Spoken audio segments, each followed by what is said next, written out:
আমার অনুভূতি আলহামদুলিল্লাহ মাচ বেটার, মানে আমি আসলে আশা করি নেই। হ্যাঁ, রিফাত মাহমুদ সাকিব, আজকের অ্যাওয়ার্ডটা মূলত কিসের জন্য? আচ্ছা, আজকে বাইফাকে আমি প্রথমে ধন্যবাদ জানাই এবং আমার বাইফা থেকে এটি আমার প্রথম অ্যাওয়ার্ড। আজকের অ্যাওয়ার্ডটা পেয়েছি বেস্ট ডকু ফিল্ম মেকার হিসাবে।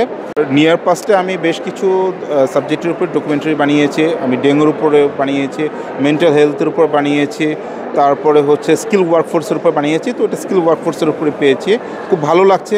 আর আমি ধন্যবাদ জানাচ্ছি বাইফা কর্তৃপক্ষকে, জুরি বোর্ডকে, 21 টিভিকে। আপনার অনুভূতি কেমন? আমার অনুভূতি আলহামদুলিল্লাহ মাচ বেটার, মানে আমি আসলে আশা করি নেই এটা ইয়ে করবো। তো আসলে কাজ করতে করতে কাজের যখন স্বীকৃতিটা যখন পাওয়া যখন যায় তখন আসলেই খুব ভালো লাগে। তো আমারও ভালো লাগছে। মানে আচ্ছা, আমরা তো জানি আপনি বিভিন্ন লেখালেখিতে নিয়োজিত আছেন। আপনি যদি আমাদের দর্শকদের উদ্দেশ্যে এই ব্যাপারে কিছু বলতেন। আচ্ছা, আমি তো লেখালেখির সাথে আমি বিভিন্ন ধরনের সামাজিক সংগঠনের সাথে জড়িত আছি, সামাজিক কর্মকাণ্ডের সাথে। তো সেটা নিয়ে আমি যদি বলি যে আমারও সব ম্যাক্সিমাম আপনি 90% বইগুলোই পাবেন হচ্ছে গবেষণামূলক বই। তো গবেষণামূলক, তো এখানে আমার একটাই দুঃখ, মানে আমার একটা দুঃখ আছে, সেটা হচ্ছে যে আমাদের বাঙালি নিউ জেনারেশন বলি বা আগের ইয়েও বলি, আমরা কিন্তু বই থেকে দূরে সরে যাচ্ছি।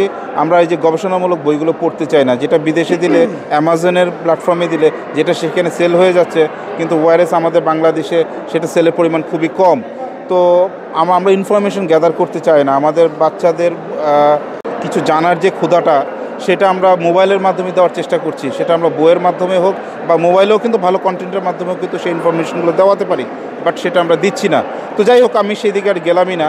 আর আমি যে সোশ্যাল যে অ্যাক্টিভিটিসগুলোতে আছি, সেখানেও কিন্তু আমি বারবার কিন্তু মানুষের নৈতিক অবক্ষয়, তারপরে হচ্ছে যে আমরা কিন্তু মেন্টালি কিন্তু অনেক নেগেটিভ। কোনো কিছুকে আমরা, কোনো ভালো কিছুকে হোক আর খারাপ কিছু হোক, কোনোটাকে আমরা প্রথম দিকে, শুরুর দিকে আমরা এটাকে কখনো পজিটিভলি দেখি না। প্রথমে নেগেটিভ দেখি, তারপর সেটা নেগেটিভটাকে আমাদেরকে পজিটিভে কনভার্ট করাতে হয়। আমরা জানতে চাচ্ছি যে আপনার লেখা প্রধানত বইগুলোর নাম যদি একটু বলতেন। আমার ম্যাক্সিমাম বইগুলো হচ্ছে বুক হাউস থেকে।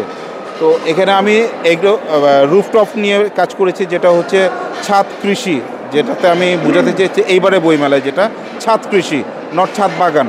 মানে ছাদ কৃষিতে আমি বোঝাতে চেয়েছি যে এখানে একটা শহরে সবগুলো বিল্ডিংয়ে যদি একই, মানে পরিকল্পিতভাবে যদি আপনার বিভিন্ন ধরনের, সেটা যে ভেজিটেবলস হতে হবে, হতে হবে সেরকম না, মাছ চাষও করা যায়, পশু পালন করা যায়। ওই বইটাতে আমি মূলত এই সব কিছু সম্পর্কে একটা আইডিয়া দিয়েছি, রুফটপ নিয়ে যেটা লিখেছি আর কি।